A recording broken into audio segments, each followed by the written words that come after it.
Yep.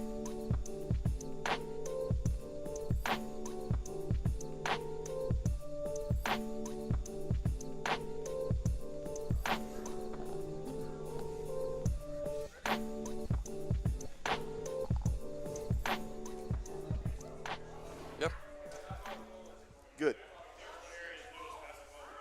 Well, hi, everyone, and welcome to the Coaches Show. I'm Miles Poole, along with Brandon Mullis on camera, Jared Bowman engineering tonight. We're here with Coach Matt Ridge, head coach of the Davidson-Davie Community College Storm. And, Coach, we got a good show tonight. We're 3 games into a 7-game road schedule. And we'll talk about the 4 games since our last Coaches Show and maybe preview some games heading into the Christmas break. Also want to remind everyone, if you want to text in, we'll be following you on Facebook. You can ask Coach a question, and I'll try to get to those tonight. I missed those the last time. I apologize for that. Or if you're in the Eatery and you want to come up and ask a question to the coach, just grab the microphone here. But we got a special guest tonight, someone that you grew up with and actually coached with. Yeah, Matt Jacobs allowed us to start this Coaches Show 2 years ago, and the pandemic started to allow our community and fans to stay engaged with Storm basketball since they couldn't come to the game. So I'd like to thank Matt and his wife Gretchen's here tonight for allowing us to start this here at the Eatery. Well, we're looking forward to Coach Jacobs coming up here and chatting with us. We'll get into the show. We'll talk about a game that seemed like a long time ago on November 20th, the Bryan and Stratton game. We'll go back and talk a little bit about that. That's a game where you guys came away with a 92-59 win over the Bobcats. You jumped out, kind of like you did last night, jumped out to a real big lead at halftime, 17-point lead. And you held their big scores to 5 points in the first half. The 2 guys that had averaged, I think, were averaging over 30 points a ball game. You held them to 5 points. Talk a little bit about the defense and how they set the tone for that game and the intensity they brought to the floor against the Bobcats. Well, junior college is unique in the fact that you have normally a lot of turnover. And when you have guys like Javion Jones and L.J. Rogers back for a 3rd year, that experience is so important in so many different ways, Miles. And one way it's important is film session and getting the guys to understand how important film session is, scouting report, the stuff that people don't necessarily see on game day that goes on behind the scenes. And we've allowed Javion and LJ actually to run some film sessions this year. They've worked behind the scenes preparing for those film sessions, and we try to take individual players' strengths away. And sometimes we play against teams that have guys that can really shoot it, but they're not quite as good off the bounce. So we do certain things to make sure we take their strengths away.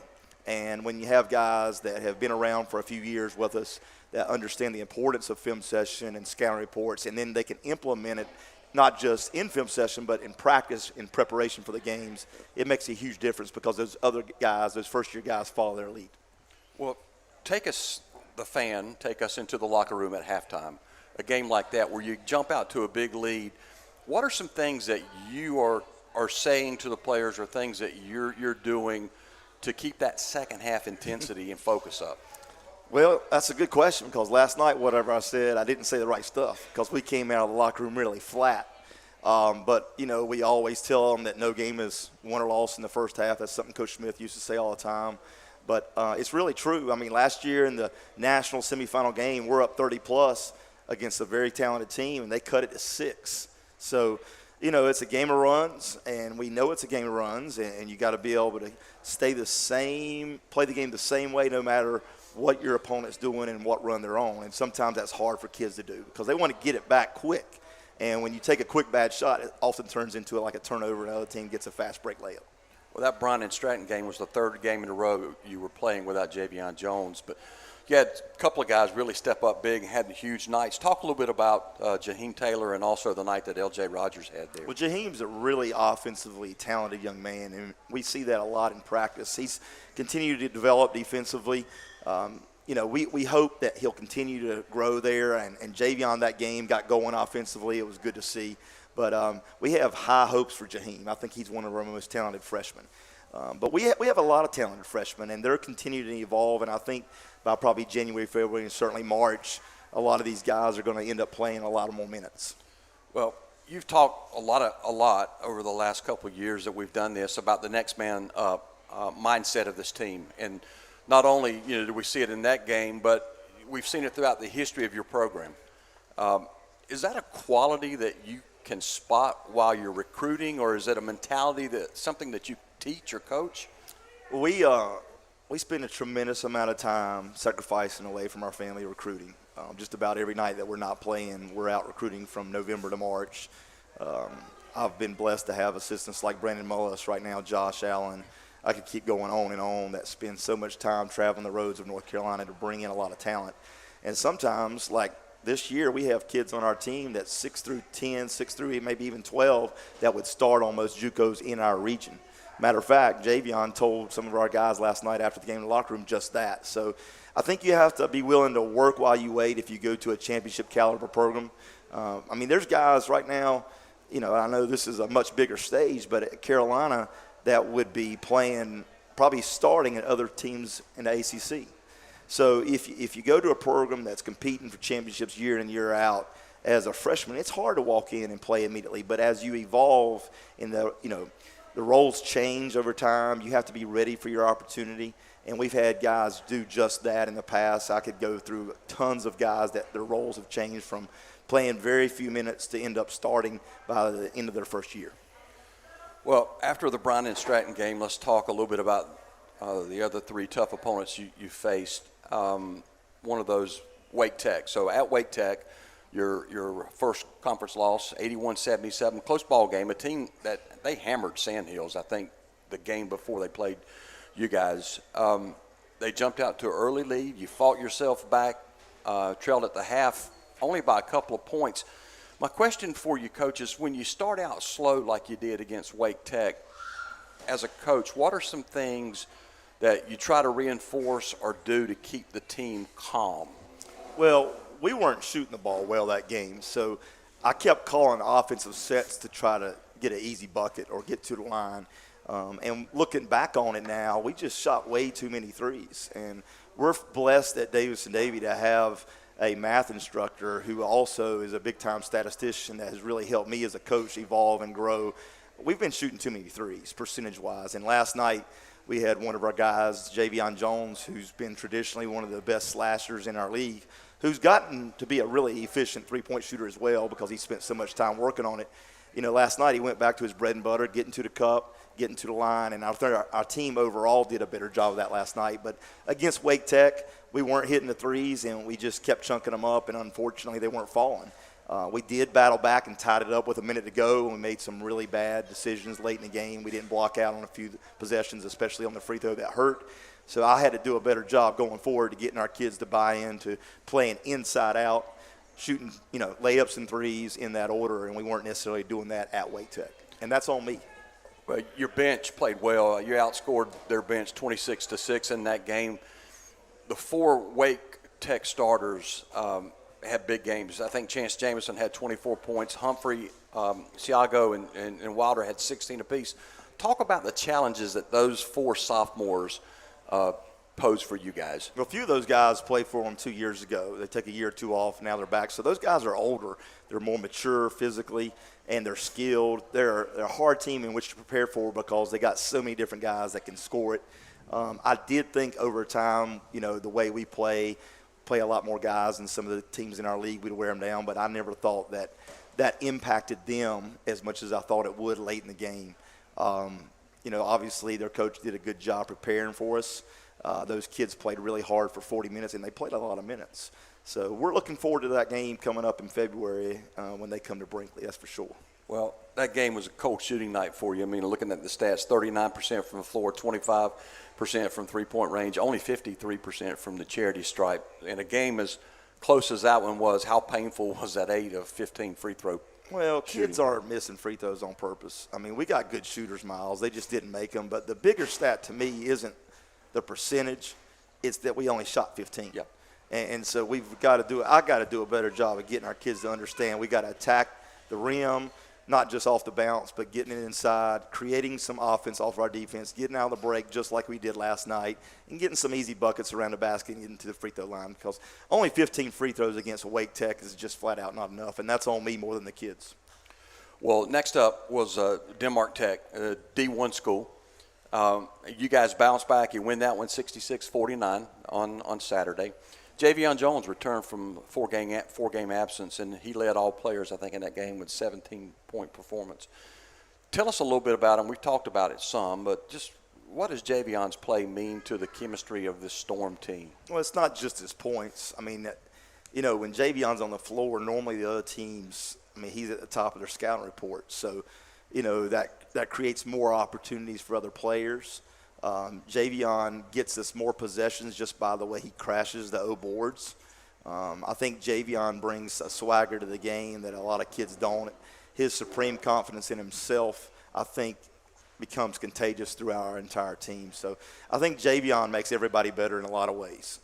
His confidence, not just in himself, but everybody believes in Javion because he believes in himself, and he spent so much time in the gym that people have no idea. I mean, just 2 days ago, I walked in the gym. It was Monday afternoon around 1 o'clock, and he's drenched in sweat with two trash bags at each elbow, just working out relentlessly. And so the young man eats, sleeps, and drinks basketball, and those are the kind of kids I love to coach. 14 steals in that game, 25 turnovers. You had 24, I think, of your 66 points came off of turnovers. Talk about the ball pressure in this game and the ability to score in transition. Against Denmark Tech? Yeah. Well, we weren't shooting the ball well, so that was important. Otherwise, we may not have won the game because they do have some talented kids. Their next game, I think they won by about 20.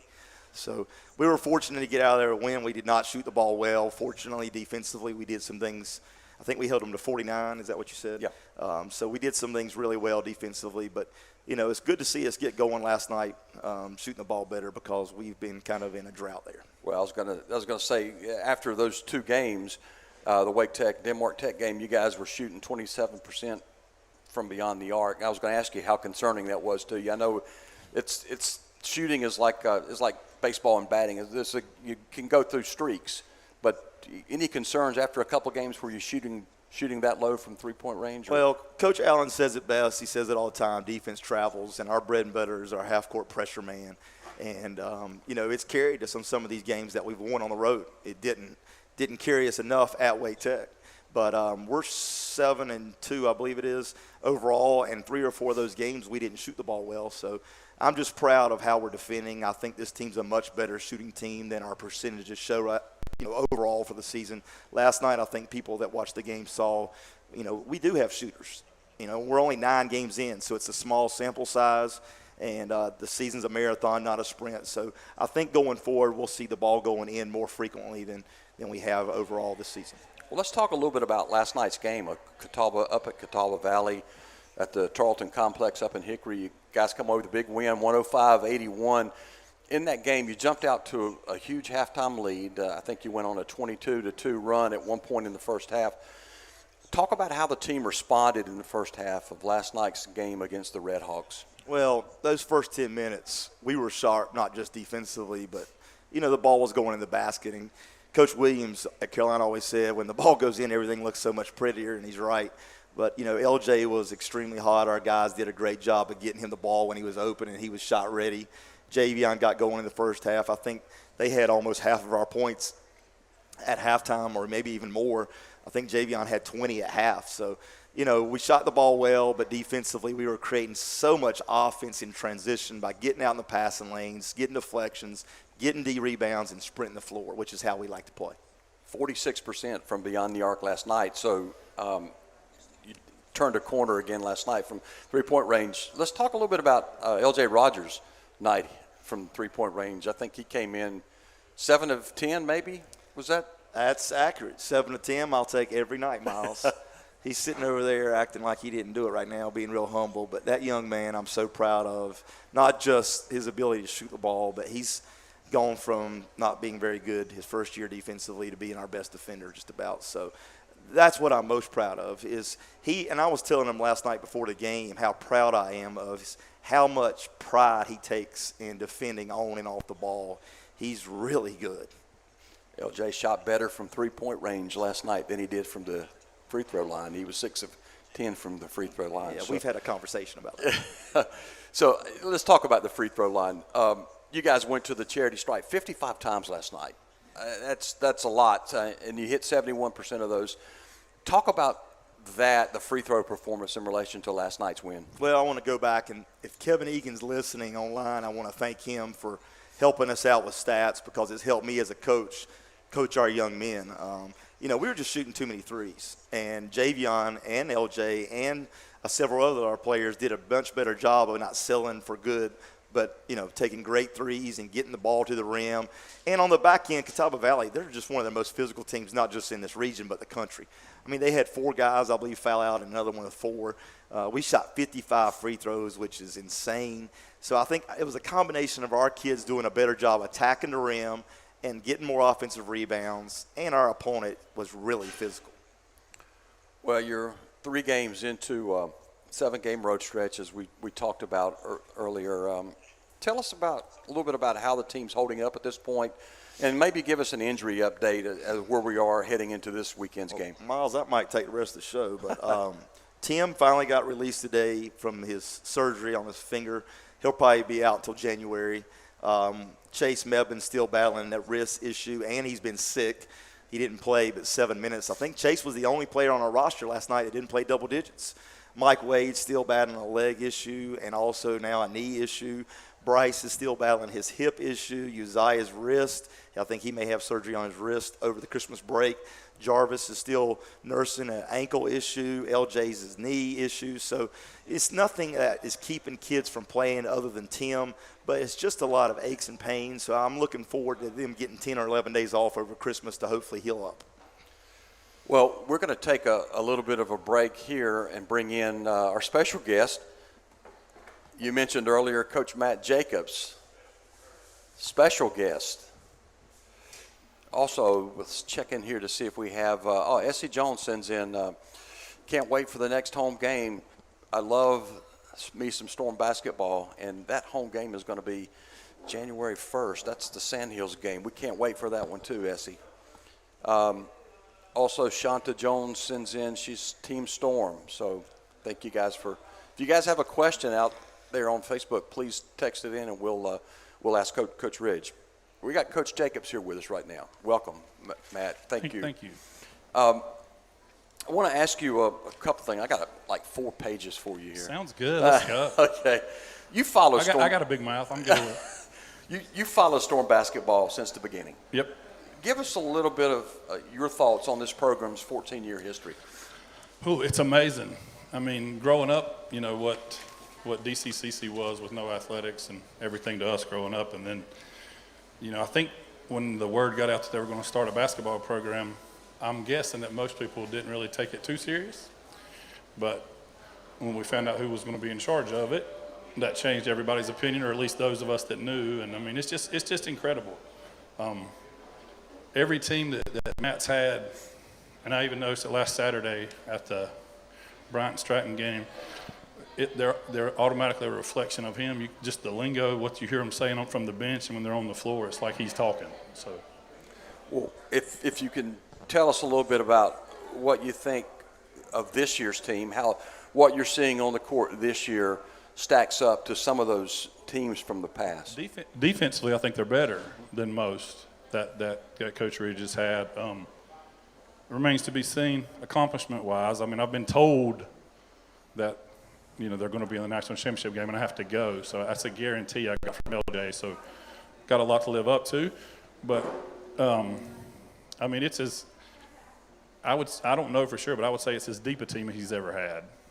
Definitely one of the deepest teams he's ever had. So, but they're balled in 100% defensively, so it's impressive. So thinking back over the history of the program, for you as a Storm follower, Storm supporter, what's been the most exciting or memorable moment? The most exciting just part in general was Justin doing what he did. Mm-hmm. And I only say that because I was fortunate enough to have a part of his life when he was a young man and from the 8th grade on or whatever. And so seeing him be so successful, that was number one, probably, just selfishly, just because there's a personal connection there. What's been the most excruciating moment? The final game last season. Yeah. 2 seasons ago, excuse me. Yeah. Now, you grew up playing basketball with Coach Ridge at Ledford. How good were you guys? Very. Yeah? Yeah. I mean, you know, I was a role player. Matt was, one of the stars. But, sure, yeah, we were good. We were really good. We had Coach Robert Kent here last week. Oh, yeah. Special guest. Legendary crew in here last time. You guys went, I guess, to the state finals, right? We did. Lost by 6. Yep. You also coached together, right? You coached at East Davidson. Tell us a little bit about that experience. It's great. I mean, now he's as hard, and Brandon will tell you, he's equally as hard on his assistant coaches as he is on his players. But, just like the players get better because of that, and you as a coach get better because of that. You can't help it. I mean, so it's a great experience. I mean, basketball-wise, I mean, I hate to blow his ego up because he does have an ego, but I'm sure his kids will tell you. But hey, there's nobody better. I mean, his basketball mind and his work ethic. I mean, he's as good as it gets. So it was a privilege for sure. What guided you into making that decision to coach? Coach Kent. Yeah. Just playing for Coach Kent. I mean, I think there was a part of all of us that wanted to at least give it a shot, and I had gone away from it, and then Matt called and asked if I wanted to help, so that was it.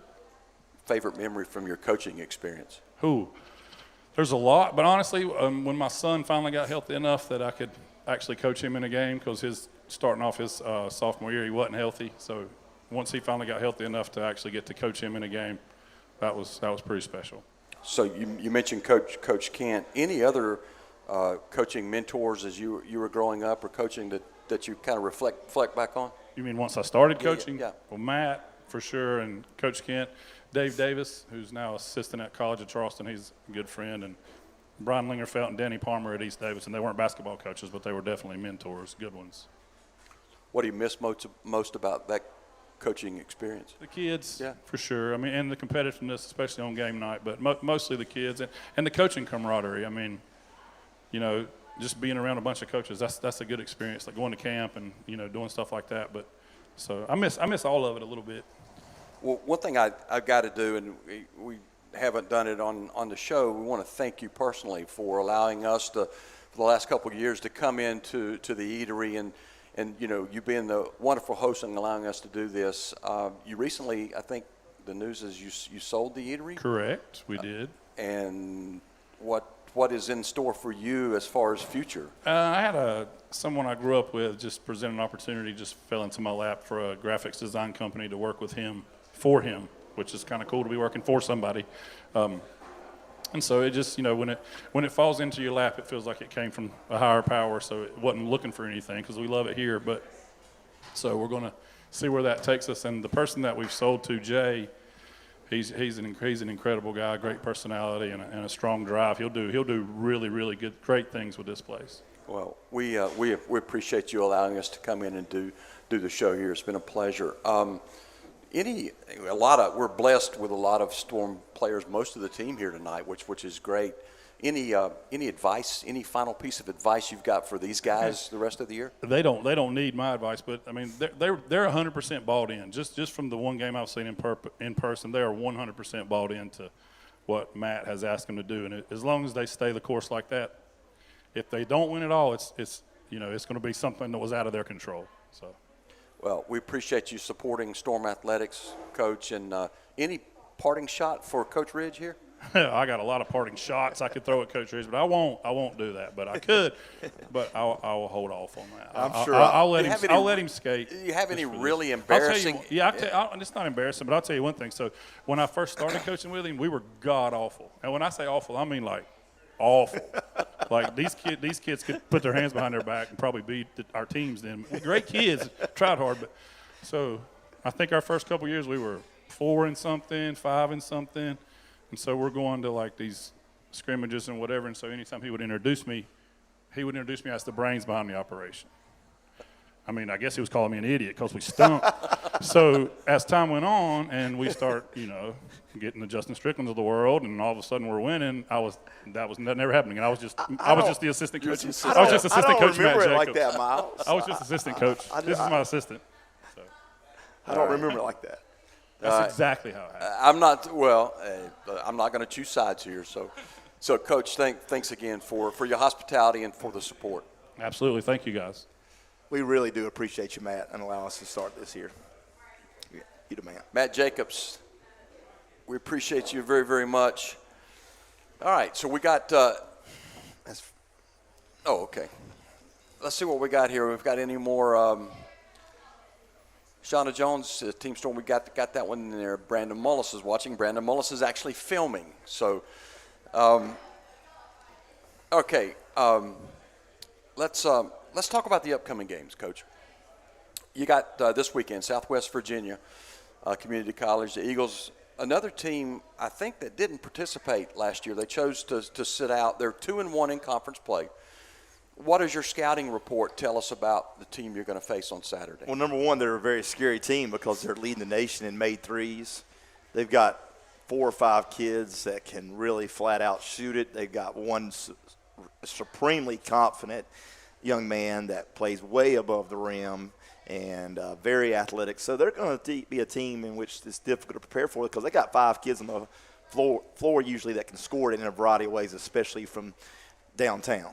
So we're going to have to get out and defend the three-point line and make them uncomfortable in their own gym, or we could be in trouble. Yeah, they're averaging, I think, 105 points a game.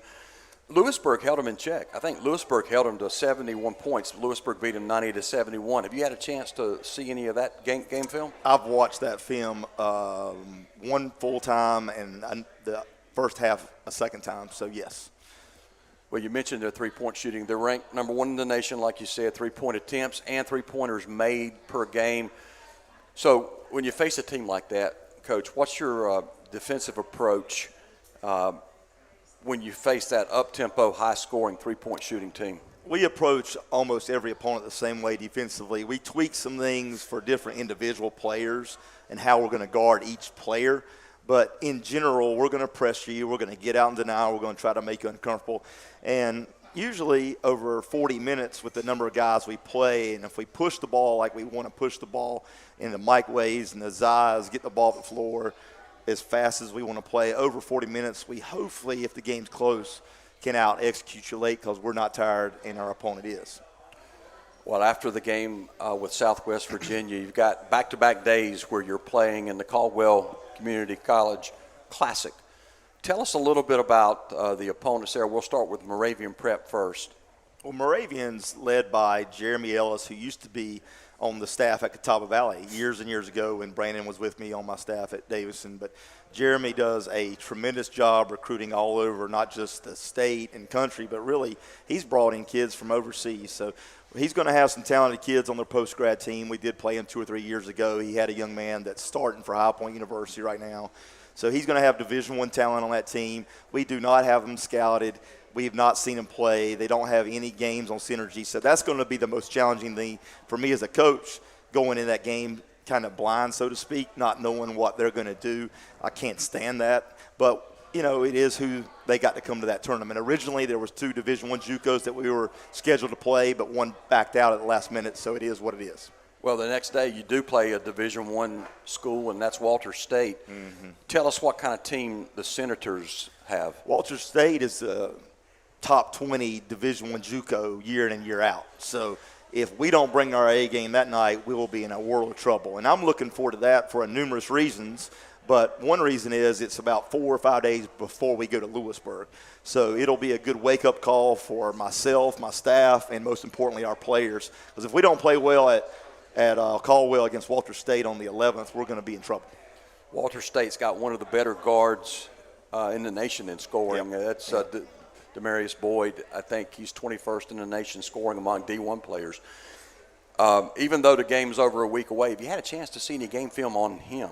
I have. I haven't done an edit yet on Synergy, but I've watched some of their footage, and they're very talented, and they're really well coached. He's got a lot of scores on that team, not just him. So those are the teams that's hardest to prepare for because they're balanced. And he's that guy, he can flat out recruit and coach. So that's going to be a big test for us. Well, you know, we talk about Division I teams on your schedule this year, and you play quite a few. Remind the Storm fans out there the differences between a D2 and a D1. Well, the biggest difference nationwide is D1 JUCOs can offer athletic scholarship money for housing, whereas D2s you can only offer athletic scholarship money for tuition and books. But when you step outside of the state of North Carolina, other JUCOs around the country can have dorms on campus. North Carolina Community College public system does not allow that, so the only community college in the state of North Carolina that has dorms is Lewisburg because they're private. So when you step outside of the state of North Carolina and you're a Division I JUCO, you've got scholarships for tuition, books, and dorm rooms on your campus. So somebody like a Walter State, you can get kids to come there. They don't need a car. They don't need a license. They're on campus. They're on a full scholarship. The kids aren't having to pay for housing, tuition, or books. That's a big deal in recruiting, Miles. Yeah. Well, it makes the games tough. I know that they playing the D1 level schools, they help challenge and prepare your team, not only for the tough conference play, but for postseason play as well, don't they? Absolutely. And I think last year one of the things that really helped us get the 1 seed for the national tournament was our non-conference schedule. So we look to schedule D1 JUCOs every year for our non-conference for that reason. So we got a text in from Brandon Cannon. Just wanted to stop by and say hello and good luck the rest of the way, Coach and Storm. BC was one of my managers at East Davidson, actually, when Coach Jacobs coached with me. So if you're listening, Brandon, thanks for tuning in, buddy. He also says hello to Coach Mullis too. So thanks for that, Brandon. So you talked about Lewisburg. You mentioned Lewisburg. They're going to be the final game as we head into the new year. Lewisburg 3-1 now in conference play, having beaten Central Carolina, Fayetteville Tech, and Southwest Virginia. They lost to Bryan and Stratton.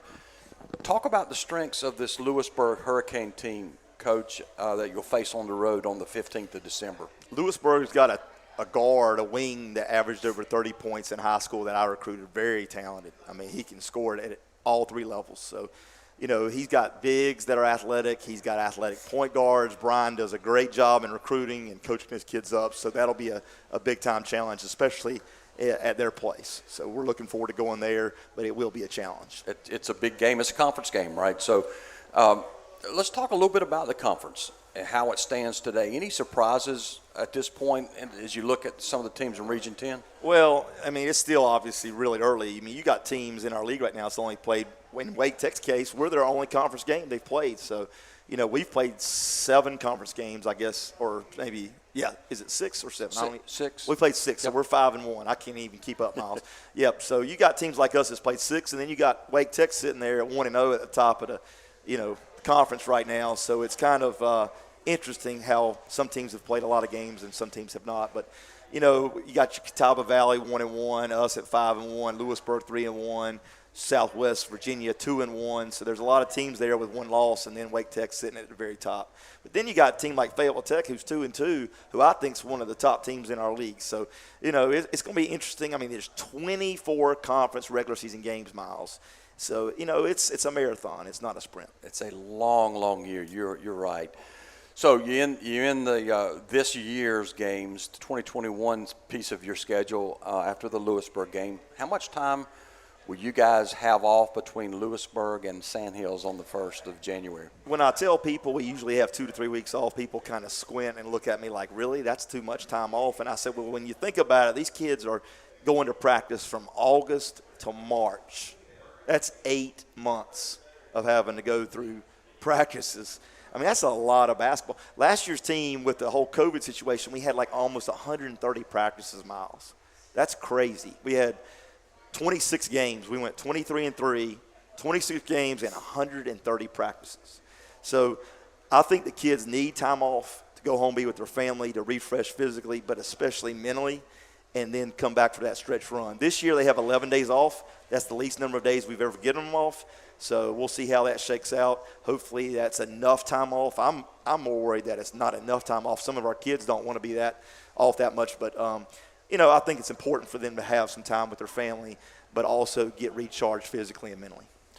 Well, we're about 35 minutes into the show, and I wonder if you want to bring some players up? You want to get some players? Yeah, let's bring Mr. L.J. Rogers up since he went 7 for 10 for the three-point line last night. L.J., come on up, buddy.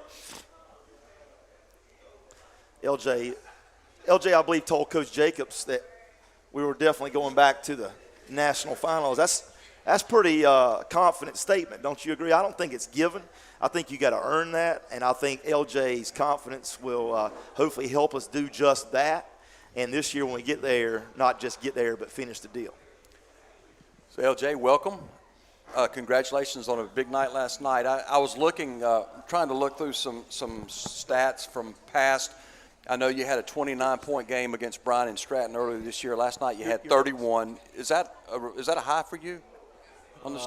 Yeah, that's definitely a high for me.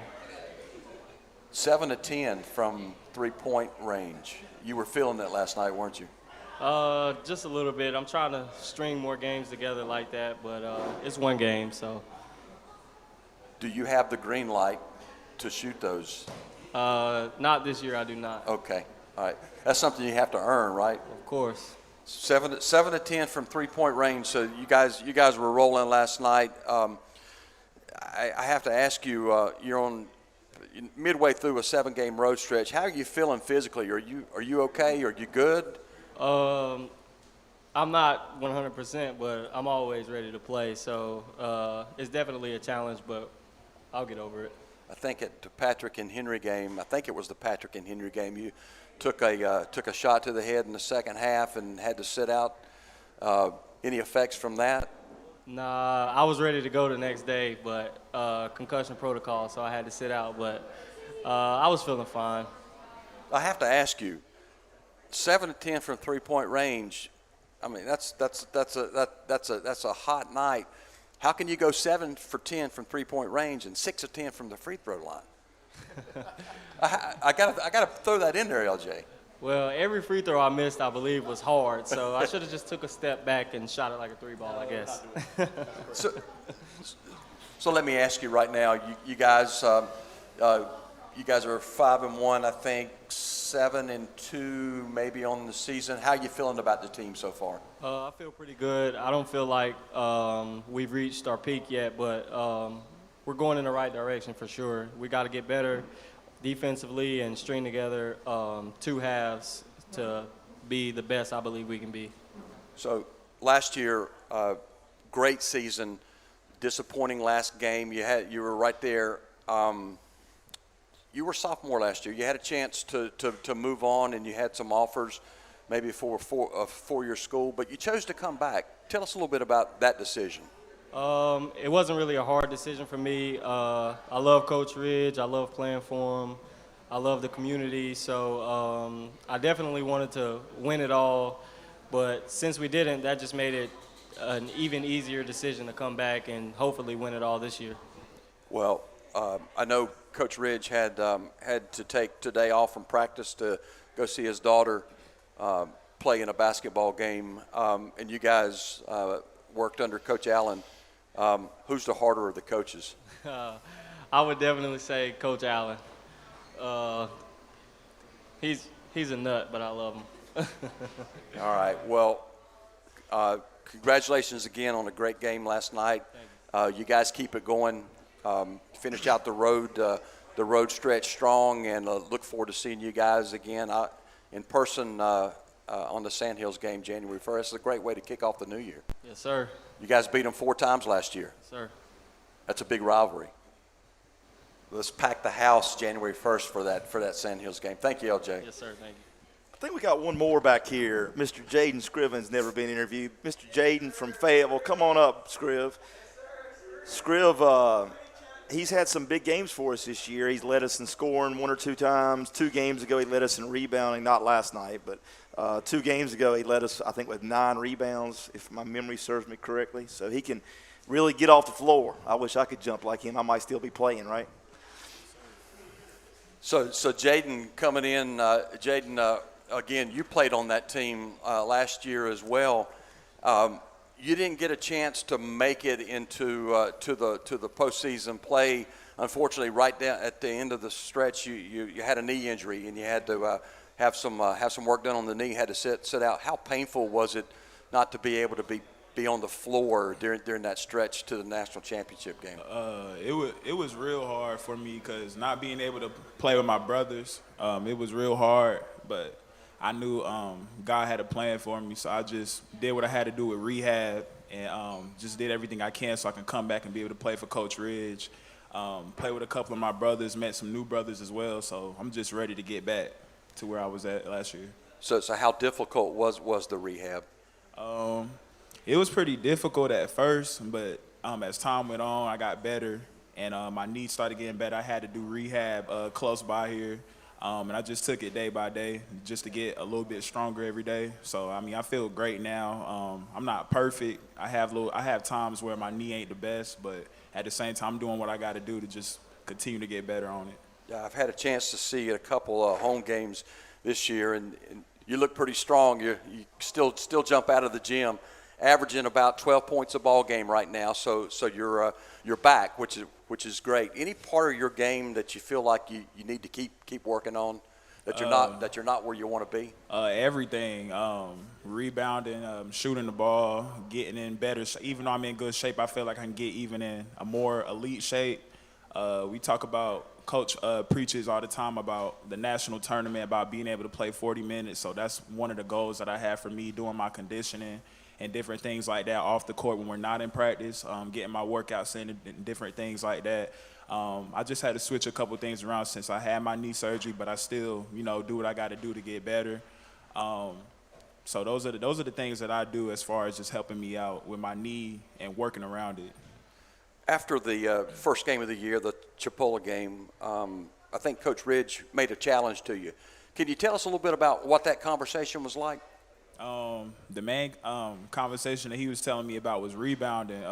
That was the number one thing. He's been challenging me with that during the games, pulling me out when I'm not rebounding. So it's really put another level of passion in me as far as like trying to rebound, going hard when I get into the game. It could be frustrating sometimes, but I know he wants the best for me. But at the same time, rebounding is something that I got to get better at. That I know that my teammates and my brothers need from me. So that's one of my main things, because I'm not worried about scoring. I know that's going to come easily, but playing on the defensive end, grabbing rebounds, O boards, D boards, different things like that. That's what I got to keep improving on.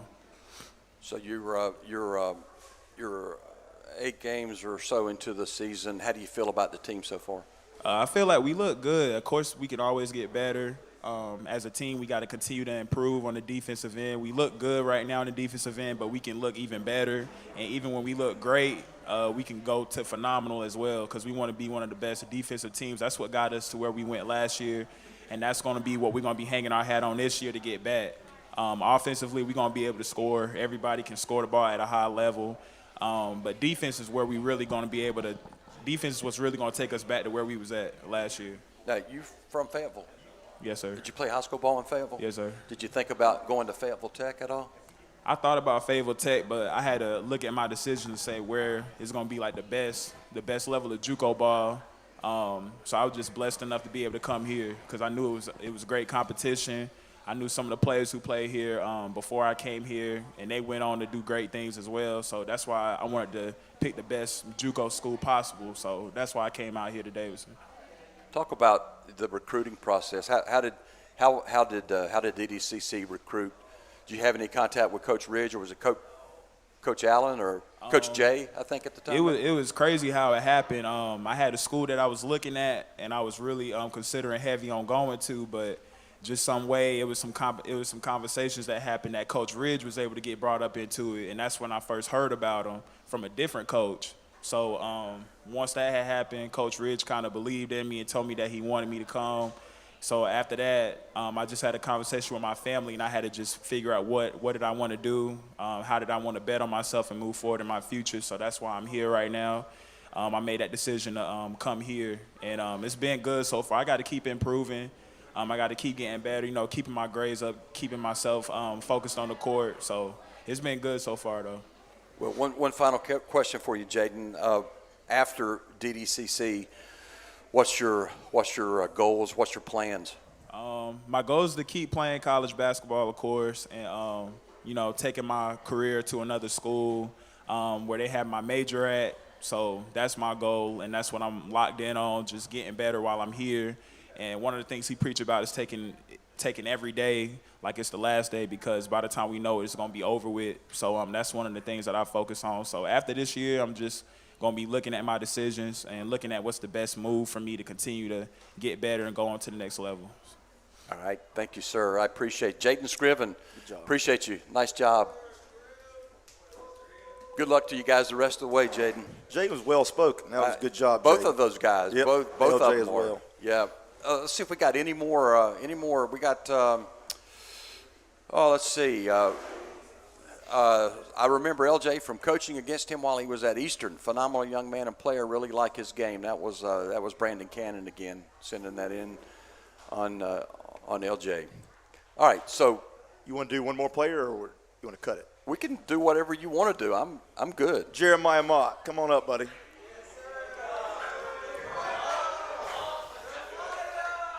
So Jeremiah was one of our walk-ons, and I have a lot of respect for Jeremiah. Jeremiah comes to practice every day knowing he's not going to dress and play, and his effort is relentless, and he's getting a lot better. He's doing exactly what we tell him, which is work while you wait, and he's got a great attitude. He listens, and he plays really hard. So on game day, he films. He does the streaming. So we're just really blessed to have him a part of our family. I'm a big fan of Jeremiah. All right, Jeremiah, thanks for joining us here. Pull on a chair here. We can get a look at you. So where'd you play high school ball at? I played at Statesville High School over in Iredell County. You were a Greyhound. Yes, sir. What made you choose to come to Davidson-Davie?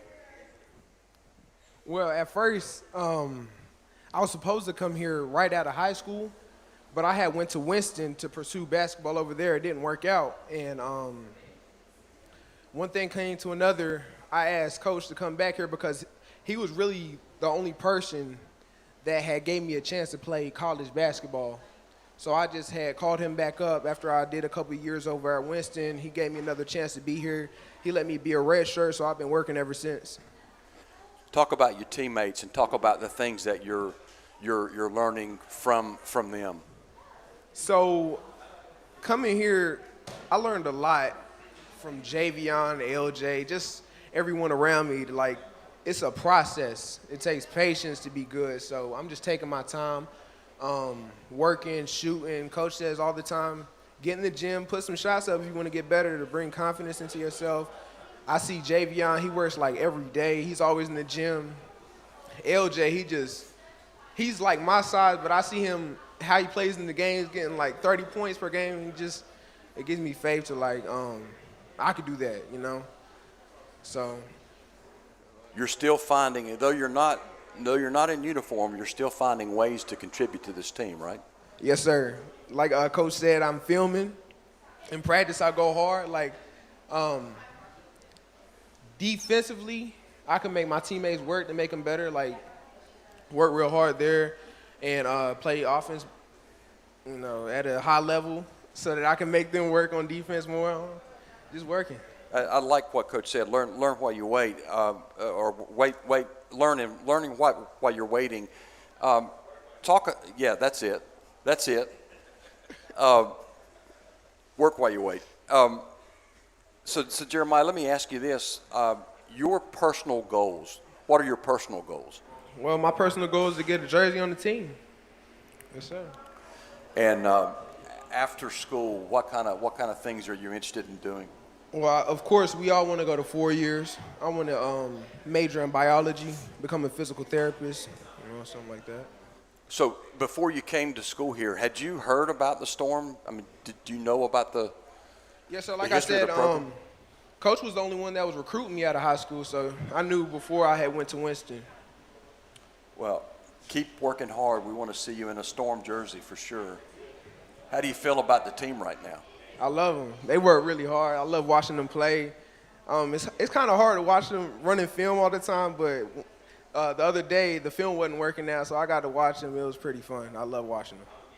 How far do you think this team can go? Nationals. Get a ring. Let's do it. Let's do it. Jeremiah Mott, thank you. Appreciate that, Jeremiah.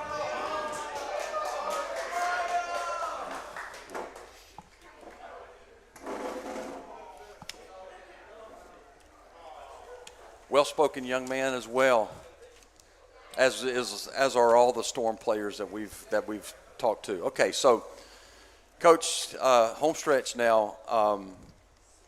We can switch a little bit from basketball and maybe as athletics director of the school, anything you want to talk about that's happening with some of the other programs here?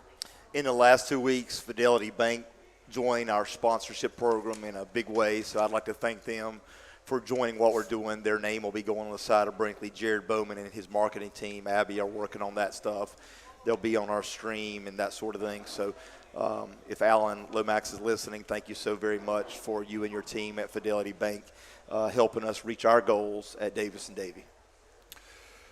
So, how can folks, if folks want to support Storm basketball in any way, tell us how they can reach out or contact you. Well, individuals or companies, if anyone's interested in getting involved with helping us financially reach some of our goals and needs of their programs going forward, not just basketball, but volleyball, golf, and maybe future other programs we're considering down the road, just give me a call, email me, and I can let you know how to do just that. We do have different levels, and obviously people and companies get different things depending on what level they want to jump into. And then, of course, just coming to our games, getting to know our players. Our community's embraced them for 15-plus years now, and I'm just so lucky to be able to see the relationships between our players and our faculty, our players and the community. And I just would encourage them to come out, see us play, maybe stay after, meet some of the guys, and just develop those relationships. Got one more question coming in. I'll let you get to this one. This is from Karsha Reeves. Coach Ridge, with such a tough schedule coming up, how do you keep your players motivated? Well, I heard a coach a long time ago tell me, if you have to motivate your players, then you recruit the wrong kids. You should recruit kids that are self-motivated and self-driven, and you shouldn't have to coach effort. But, you know, at the end of the day, I don't have to really motivate these guys. They have a tremendous amount of love for each other. They play for each other, and they have a lot of love for the game. And we're blessed to have two captains in Javion and LJ that set that tone every single day, and our kids follow their lead.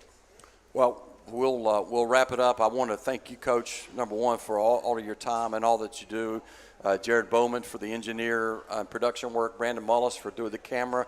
I want to thank Matt Jacobs for being our special guest tonight. Also, L.J. Rogers and Jaden Scriven and Jeremiah Mott for coming up and speaking with us a little bit. And want to thank you, the Storm fans and supporters out there, for tuning us in and watching and for your text tonight. So with that, I want to remind you the next game is this Saturday against Southwest Virginia Community College. It's on the road. Our next coaching show is 2 weeks away. We'll be here the 16th at 7 p.m. So, and I'd like to thank Miles for all he does in preparation for these. I mean, I think people in the stands only see the byproduct on game day of kids playing. Well, in this show, they only see what we're doing on air. They don't see all the stuff you're bringing in behind the scenes, creating the questions, you know, and giving all that so much thought. So I'd like to thank Miles. I really do appreciate you. I love doing it. It's fantastic. So we got this is Christmas Festival at 1306 Thomason Street, Light of World Church, 7 p.m. to 10 p.m. Friday through Saturday. That's December 3rd through 4th. We want to mention that. It's a Christmas Festival at the Thomason Street, Light of the World Church, 7 p.m. to 10 p.m. Friday and Saturday this weekend. So, Coach, we'll see you on the 16th. Good luck on the road games up until then, and we'll see you Storm fans on the 16th. Thanks for tuning in.